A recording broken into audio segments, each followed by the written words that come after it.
Okay, we are now live. Well, welcome to Conversations with Kat. I am Dr. Kathleen Walls, and here is my guest, my regular partner, talk to partner, Dr. Peter H. Grimes. Dr. Grimes, how are you doing today? I'm doing wonderful, Dr. Walls, and yourself? I am doing great as well. You know, it's so funny. I kept asking people, I said, how are you doing? And people would say, amazing. I'm living the dream and things like that. And I'd be like, oh, I'm good. And I'm like, now, wait a minute. How are y'all coming off saying great, amazing and all of this? And here, as we talked about before, my business is the greatest counseling and consulting. And I'm not answering with that much gusto and enthusiasm. So Correct. when I heard that, I said, from here on out, when people ask me, how are you doing? I am great. I am going to embrace it, because it was in a conversation actually with you when we were talking about basically, number one, filling in what comes on in after I am. And then also being very clear about what you're putting out there and embracing it.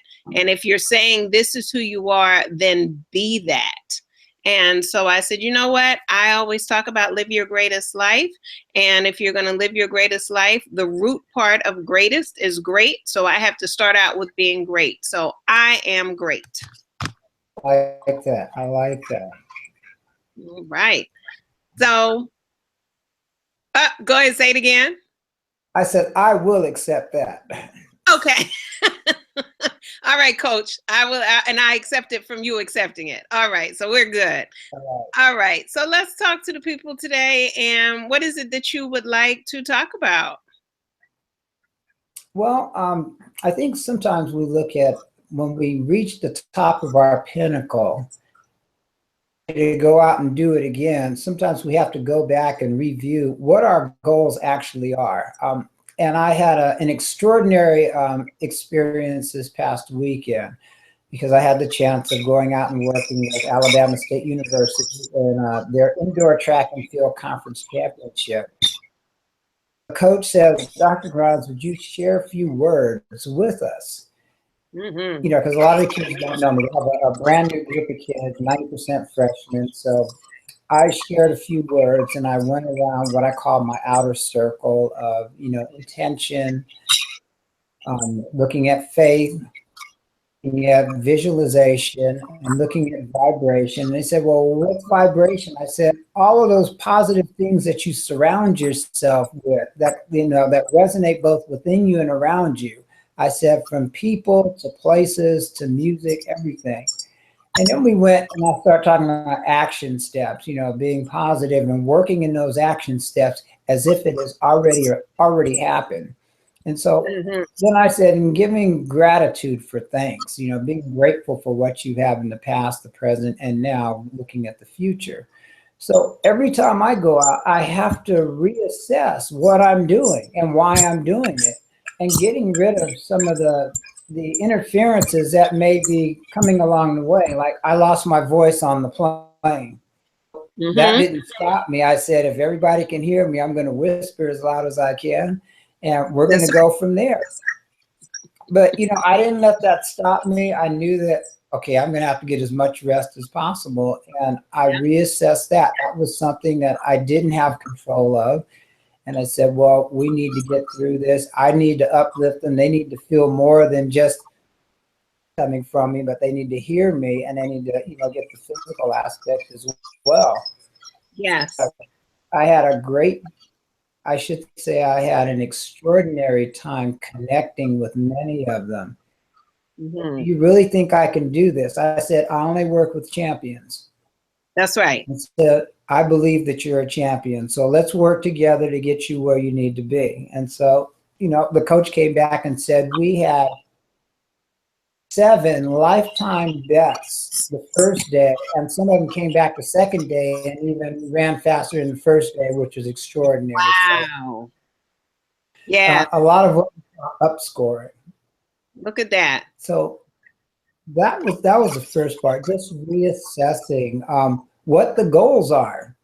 What do you want to get out of this video? Because each one I come in with the same set of goals, but now I have to refine them. And sometimes I have to refine them based on the group. Yeah. Yeah. And that's so true, you know, and I think that's so important for takeaways for people is to have clarity on the goals. And as you talked about many times, you may have already set one goal and either you acquired it or in the process of acquiring it, you say, that's not really what I want. And I've been Right. going through that as well personally, where it's like I'm headed in that direction. It seems like that's the right thing. And I'm talking about hair, fashion, you know, it's in all aspects of your life. Like you're working towards these one goal professionally, personally. You know, I remember wanting to be this consultant that traveled the world at one point, and I was talking with my cousin about that. And she was like, yeah, I always wanted that. And then she had the opportunity to do that. And she's like, yeah, I don't really want that anymore. Yeah. You know, and so then it's like you have to sit with yourself for a moment and you have to assess how do you feel about that, because it's a dream that you had and you're deciding to let it go, which is fine. And sometimes there may be a momentary feeling of loss or disappointment. Like you have to sit with that just for a moment. And then there's that release. And sometimes there's relief with the release of it.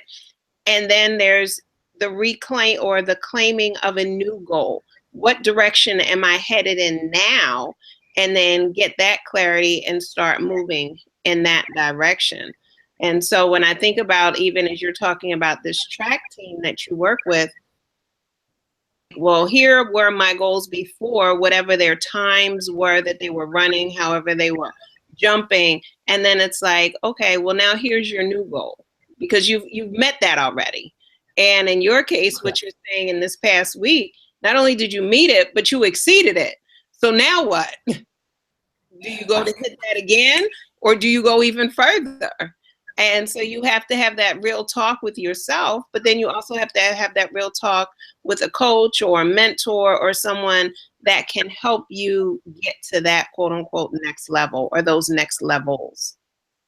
Right. Well, we look at hitting that goal again. So you want to meet the goal. Like this weekend, I'm going with another college to their conference. And how can I refine my technique? Aha. Yes. So much of it is not on what's visible. You know, we talk about energy not being created, nor is it destroyed, but you see evidence of it. And so I was sharing that with a group of the kids, and I'm going, you have no idea how strong this is. And when we talk about team bonding or even individual bonding, and I said, I can take one negative and have that one negative in the room, and unless you know how to override it, that one negative can destroy the whole puzzle. Yes. That's the weakest link. And I said, or we can have everybody on the same accord, and then that will raise you even above where you thought you were. So I did it, you know, with the muscle testing. There's got to be something to this. I said, it's the unseen, but it's very real. Yeah. Yeah. You know, so bringing that to the forefront for them, I said, so what makes me different than your other providers? I said, my intention. I said, my intention is to raise you to the highest level that you can be on all levels, mind, body, spirit, and emotion. You know what? And that is so, so true. And we hear it in so many different ways, right? So I was at a professional development training last week, and someone had said, you know, you're responsible for the energy that you bring into the room. And I've heard that time and time again. And they were talking to teachers and talk with people about their climate and culture, whether it's in schools or business organizations, and transforming that just by being clear on what is the intention for this particular space in your home environment. You know, what is the intention for it, and bringing that energy in consistently so that that space only knows that energy. and it begins to attract it. I picture it like a hamster wheel, right? It starts gaining momentum in that space. And so I remember when I first moved into my house, I did not let anyone in my house for about 6 months because number one, I needed to shift the energy of who was in the house before I came into it. And I needed to set my energy in the space so that when people came into the space, they knew what it felt like. And it's like, oh yeah, that's where Kat lives. Oh yeah. And I remember and I didn't tell anybody that I was doing it. And then when the first person came to visit me, they came and they sat down. They were like, oh my God, this house feels like you. And they were like, it is so quiet. It is so calm. And do is think.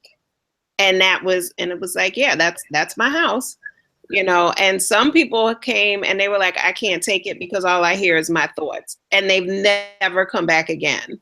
And other people are like, why do I not come here more often? Like everything shuts out and I'm just finally able to be still with myself. And that was the energy that I wanted. Well, I have to say, and I'm not sexist, but that is a female nesting energy. When we moved into our house, just to add on to that, my wife was pregnant. So my oldest daughter and I, we set all the rooms up. And as she stayed in the recliner most of the day, because that was the most comfortable place it was, and it was really hot, so she said, I'm staying in the recliner near the fan or with the air, and you guys do all the unpacking. So we did all the unpacking, and I had gotten a couple of books on feng shui, and I said, I want the energy to flow in this house. So as my daughter and I set it all up, and when my wife was feeling better, she came back and some things were rearranged. Okay. Based on what she felt, so, I wasn't arguing. I was just saying, let's keep this feng shui going. And I said, that's why this is here. So she worked with me a little bit, but she still had to get her feel in that house. That's right. That's right. And it's interesting, right? Because with partnerships, so since then, my husband and I met, and then it was a matter of then us blending the energy and being very clear and again, very intentional about it. Correct. And so last night we were watching the NAACP Image Awards, and Denzel Washington, a piece of his incredible speech was that it takes commitment to start, but it takes consistency to finish. And that was it. It was like, we are committed to setting a certain energy, vibe, feeling in this home. And then it became, now let us be consistent with what we need to do to make sure that it's in the space. And I think that's with anything, right? That's with any goal. That's with working out. That's with your profession. That's with going to school. It's just a matter of, one is the clarity. It's setting the goals, then setting the intention, and then the follow through, the consistency. Right. So once we go back to setting the goals, and we said to remove any and all of the excuses. Yes. This is what I need to do. This is how I need to get it done. And we take the if, ands, whys, and buts. We take those out. Done. And if you see that, okay, it's not going exactly where, let's say there's an elevator. We're not getting to the top floor. We're about 3/4. Okay, go ahead and refine what you're doing. Assess it and go at it again. And get it exactly where you want it. So I tell people, and even myself, I want to get this done, and it wasn't to perfection to begin with. But if I keep doing that, I'll never get it done. That's right. So I said, well, I'm going to get it done to where it's presentable. And then after that, we're going to keep raising the bar until the bar is actually where it should be. And then we go to something else. Yeah. You know what, as you're saying that, it makes me think about two terms we were talking about, is the transformational and the transactional. Would you tell the people about those? Yeah, a transformational term is something that you do, and I call it the busy work. If I were, I had to set up my marketing for my business, working with the athletes, tie your shoes, eat a certain way, the transformational things. Now, when we look at transactional in the business world, it's the things that are going to make you money. So let's say in the world, these are the things that are going to keep you going. And that's when we start focusing on, okay, I really need to look at my race model. I really need to get rest. I really need to wake up at a certain time and eat a certain meal at a certain time. And I really need to think a certain way because these things are going to assist me finish line first. Yeah. So those are our transactional motivators that keep us moving. Mm-hmm. Mm-hmm. And I often use those terms when I talk about leadership styles. So you have your transformational leaders who tend to be your visionary kind of big picture.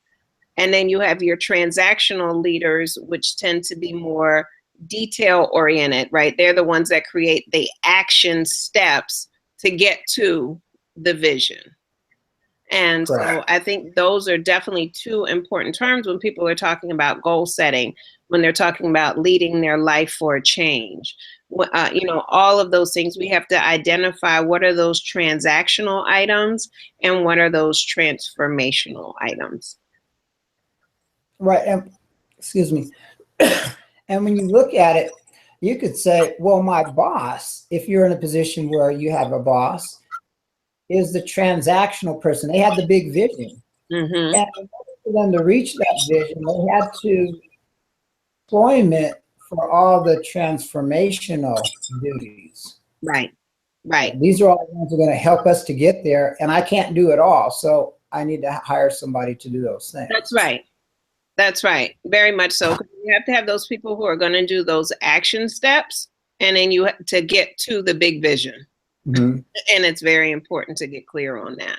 And so kind of, as we were talking about earlier, because I want to pick back up on this, is when that big vision changes, I think sometimes, and as I'm thinking about it, even as you're starting to move towards the big vision, that's when excuses, rationalizations, justifications start jumping in. Notice I didn't use the word reason, because I think reasons are very different from excuses. And sometimes people start to use excuses like their reasons, and it's not the same thing. So, did you go for a run this morning? No. Why? Because I broke my foot and I have a cast on it. Okay, that's the reason why you didn't go for a run. Now, after you've been healed and so forth, did you go for a run? No, I didn't. Why? Well, because I broke my foot last year. Now, wait a minute. You've been cleared, you have everything. You might be feeling a little timid about going, but now is that a reason or is it an excuse? And so you were talking about the importance of taking all the excuses away. And you even gave the example as far as yourself, and I'm laughing because we didn't get a chance to meet last week. I actually had lost my voice. So when you sent the message saying, let's wait until next week, which worked out great, I was like, oh, yes, because I was getting ready to send you the same message. But the whole thing was, my thought was, I can push through this. This will not be an excuse for why we did not get this recording done. Now, if I get a speaking engagement and I'm unable to talk with you, that's the reason why we couldn't do it. So we have to be very, very mindful of when something happens, is it a reason or is it an excuse? Go ahead, Dr. Grimes. I see you chomping at the bit. Go ahead. And I see that with the athletes. It's so funny because they'll give me many excuses. And I went back to the simple reason of understand what I'm saying to one gentleman. He said, well, how do you know that I'm ready to go? I said, you're ready, but you need to understand one of two things. And I said, I said, I want you to, I told him to stand up. And then he stood up. And then I went back and I said, I want you to try to stand up. Right. And so he keeps standing up when I tell him, try to stand up. Mm-hmm. And the coach is looking at him. You're not listening to what he's saying. He's telling you to try to stand up. And so I kept talking about, you keep trying different things in your race instead of just racing. Yes. Already having run through your mind exactly what you want to do. Now, so I went back to explain to him, when you trying is an incomplete action. Mm-hmm. And it carries a totally different energy with it. And I said, so a coach will tell you right before a race, get out. I mean, respond to the gun and, get out of the blocks. Be the first one out of the blocks, usually about the first 20 meters. Right. And I said, but what about the rest of the race? They kind of blow the rest of the race off because all they're focusing on is that small part. Wow. And I said, when the coach says get out, I said, that means when you go your mind's eye, we call it a race model, you see yourself getting out, but you see yourself making transition into the rest of the race. Yes. I said, so I tried this. I said, don't try, just do it. And we have various levels of trying. I mean, various levels of accomplishing what it is. I said, it could be the first time. It could be the second time, which is better than the first. And it can be the last time, which I finally perfected of my race. Right.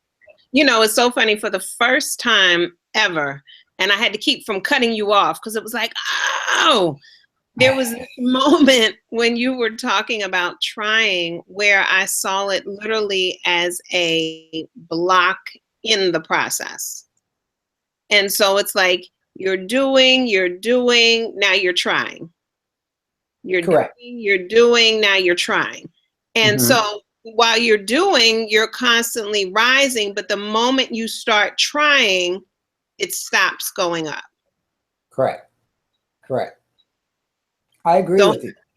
So how do we break through? How do we stop trying and move to a consistent? Some thoughts. Well, you mentioned that earlier when you were mentioning the quote from Denzel Washington. Make a commitment on exactly what it is you want to get done, and then be consistent with the actions behind that commitment. And maybe you don't have all of the actions together, but you have some of the actions together, and then go with it.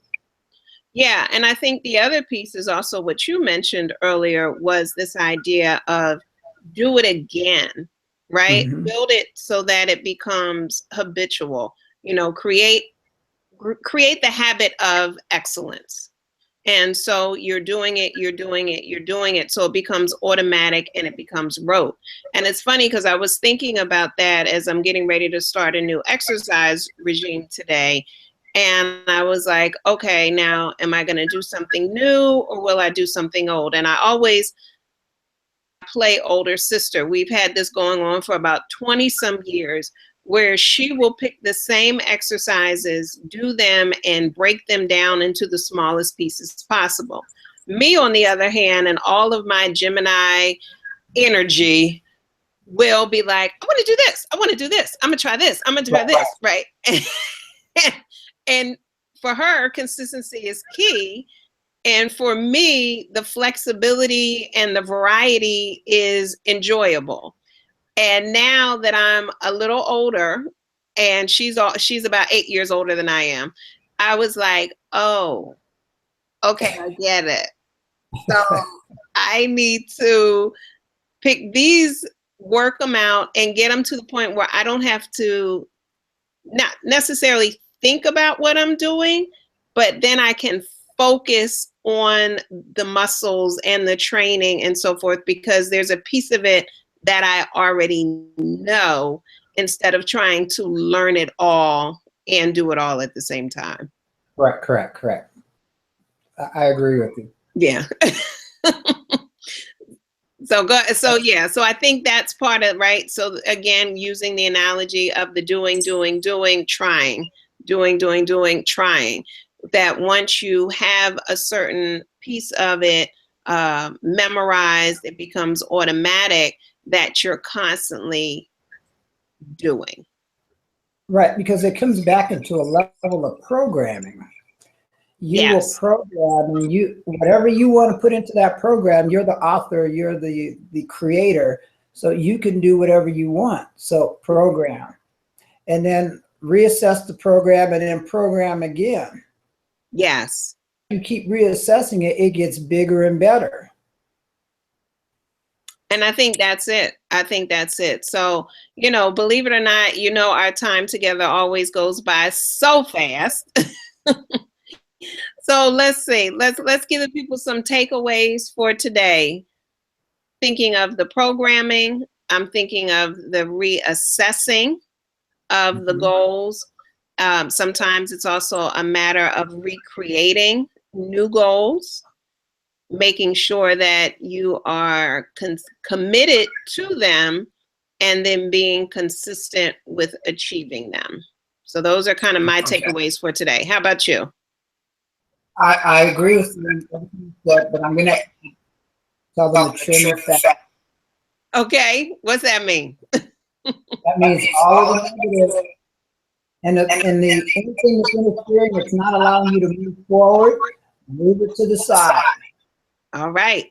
So you heard him. Anything that's limiting you or not allowing you to move forward, move it to the side, get it out the way. That can be people, that may be activities, things that people often need to move to the side. That was it. No, does it? The people and the activities, that about sums it up. All right. So until we meet again, always live your greatest life and move towards it. Any final words, Dr. Grimes, you want to give the people? Be safe.